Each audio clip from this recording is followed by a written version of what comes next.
तर एक मोठी बातमी, जेलमध्येच हाफिजला आता मृत्यूची भीती वाटते। आत्ताची मोठी बातमी, भारताने पाकिस्तानातील दहशतवादी प्रशिक्षण केंद्रांवर केलेल्या स्ट्राईक नंतर आता पाकिस्तान मोठ्या दहशतवाद्यांना खुली सूट देण्याच्या तयारीत आहे। जेलमध्येच हाफिज सईदला आता मृत्यूची भीती सतावू लागली असल्याचं कळतंय।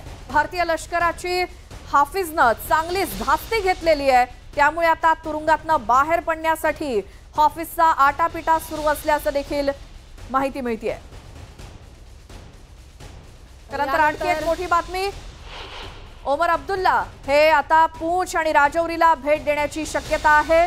त्याच्या आधी हाफिज सईद हा तुरुंगातून बाहेर पडण्यासाठी आता खटपट करतोय। दुसरीकडे ओमर अब्दुल्ला हे पूंछ राजौरी या ठिकाणी भेट देण्याची आता शक्यता आहे। काश्मीरचे मुख्यमंत्री भेट देण्याची शक्यता आहे। भारत पाकिस्तान मधील तणावाच्या पार्श्वभूमीवर ही भेटीची शक्यता वर्तवली जाते। ओमर अब्दुल्ला हे पूंछ आणि राजौरीला भेट देण्याची शक्यता आहे। भारत पाकिस्तान मध्ये वाढलेला तणाव, त्या पार्श्वभूमीवर ही भेट अतिशय महत्त्वाची। तर थोड्या वेळापूर्वी पाकिस्तानचे काश्मीरचे मुख्यमंत्री, जम्मू काश्मीरचे मुख्यमंत्री ओमर अब्दुल्ला हे बैठका घेत होते आणि त्यानंतर त्यांनी या जम्मू काश्मीरच्या काही भागामध्ये भेट देण्याचं देखील ठरवलेलं आहे। पूंछ असेल, राजौरीमध्ये ते स्वतः जाऊन भेट देणार आहेत।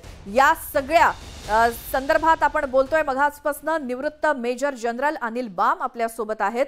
अनिल सर, आता आपण काही स्थानिकांच्या, भटिंडा, अमृतसर या ठिकाणच्या भागातल्या स्थानिकांच्या प्रतिक्रिया ऐकल्या। त्यांना स्वतःला सेफ वाटतंय, भारतीय सैन्यावरती त्यांचा किती विश्वास आहे हे त्यातनं दिसतंय। आधी खरं तर घाबरून गेलेले होते, मात्र आपल्या भारतीय सैन्याच्या ताब्यामध्ये आपण फार सुरक्षित आहोत अशी भावना त्यांच्यामध्ये आहे।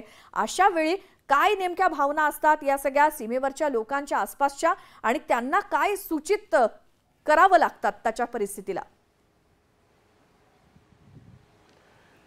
भारतीय सेनेवरती भारताच्या नागरिकांचा पूर्णपणे विश्वास आहे, कारण भारतीय सेना कधी खोटं बोलत नाही, कधी एक्झॅगरेट करत नाही, कधी जास्ती होऊन सांगत नाही। आपण जे करू शकतो ते आपण सांगतो।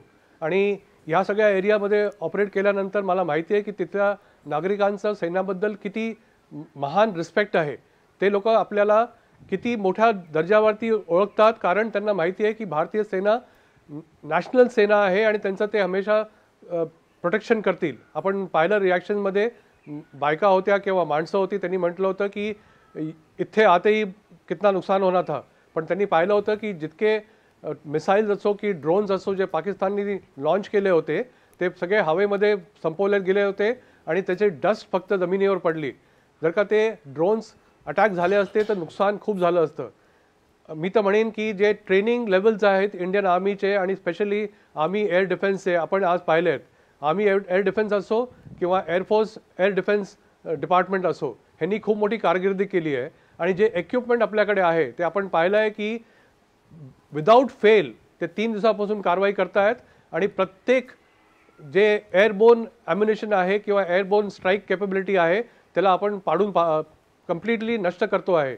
कारण ह्याच्यामध्ये ती पर्टिक्युलर केपेबिलिटी आहे आणि ही केपेबिलिटी बिल्ड केल्यामुळे आपल्या नागरिकांचा भारतीय सेनेवरती विश्वास आहे आणि त्यांनी विश्वास ठेवावा, कारण जे भारतीय सेना करेल हे एकदम दुरुस्त कारवाई करेल। बरोबर। आणि सर, आणखीन एक महत्त्वाचं, ज्या प्रकारे आता भारत पाकिस्तानला प्रत्युत्तर देत आहे ते पाहता आता तिकडचे दहशतवादी देखील बिथरलेले आहेत। हाफिज सईद असेल तो बिथरलेला आहे, त्याला आता जेलमधून बाहेर पडायचं आहे असं तो म्हणतोय। बाहेर पडण्यासाठी त्याचा आटापिटा सुरू आहे। ही एक प्रकारे पाकिस्तानची स्ट्रॅटेजी आहे का दहशतवाद्यांना आता पुन्हा समोर आणण्याची?